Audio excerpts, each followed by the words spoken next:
Hey, what is up guys, I'm KidBHD here, and it's 2014, everything leaks, and this is the second video I'm making about the iPhone 6, this time with an exclusive part. This is the front glass from the iPhone 6. Let's take a closer look. So a lot of you guys will remember the last video I did about the 4.7-inch iPhone 6 model, which a lot of you guys saw, but this here isn't a mock-up, this is an actual, straight off the assembly line, iPhone 6 part from Apple. And it's the entire 4.7-inch front panel of glass, including a sheet of sapphire crystal. So this is important. Because of its existence, we can basically confirm that, yeah, there will be an iPhone 6 with a 4.7-inch display. And we now know that this 4.7-inch model will have this sapphire display, not just Gorilla Glass. So there was some speculation that only a larger 5.5-inch iPhone would get the sapphire display, but now we know that rumor's not true.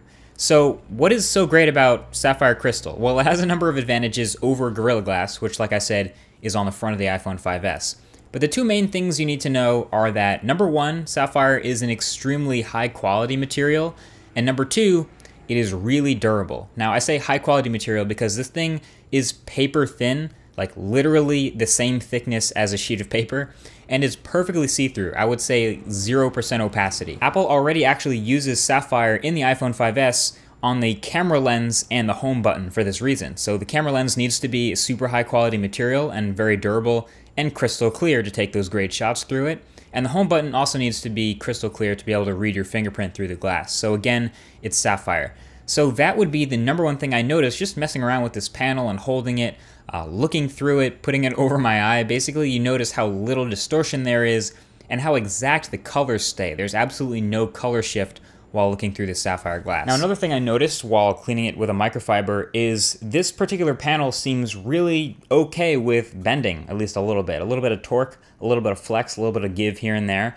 And I've never handled a similar 4.7-inch Gorilla Glass panel, but assuming this is sapphire, I got really curious about exactly how durable this is. So I broke out a knife, and I broke out the keys, and I did some scratching, or at least I thought I was doing some scratching. Basically, I took the knife to the sapphire pretty hard. I applied some deep pressure, really pushed it down, and I got nothing.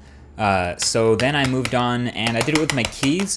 Again, this is way beyond what you would normally do with the phone, but I pressed down really hard. This is way past any pressure that's going to be in your pocket. I scraped them, dragged them across the panel, applied a lot of pressure, still nothing.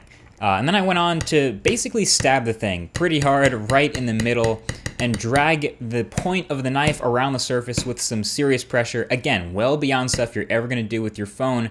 And I got no results, so clearly you don't need a screen protector here. And lastly, I tried to bend it.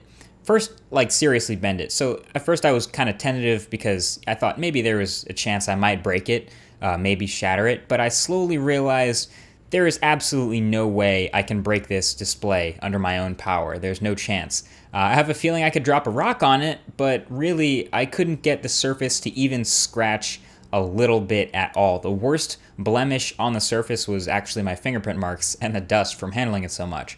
So it's not attached to a phone with a weight or anything, so I couldn't do a drop test or a corner impact test or any of the important stuff to see if it would shatter, but from my experience and from what I've tried, it's almost impossible to scratch this screen with any regular use. So that's really exciting for this new iPhone. I also have, you can see here, the home button part with the Touch ID sensor, which is the exact same size as the iPhone 5S, by the way. So this sapphire and the new 4.7-inch sapphire glass panel are pretty much your best look at what we have on the front of the iPhone 6 so far. You can really imagine what this new iPhone is going to look like. Huge thanks to Sonny Dixon, again, for hooking up these parts. He's been super reliable in the past with this Apple stuff, so no hesitation here, and we have a better look than ever at what the iPhone 6 is going to look like. But really what I'm most excited for, even if it isn't any of the durability stuff, it's just how high quality this sapphire material is, how clear it is. I think this is what they're going to make a big deal about. Check it out. It is just about as good quality as the glass I'm using to record this video.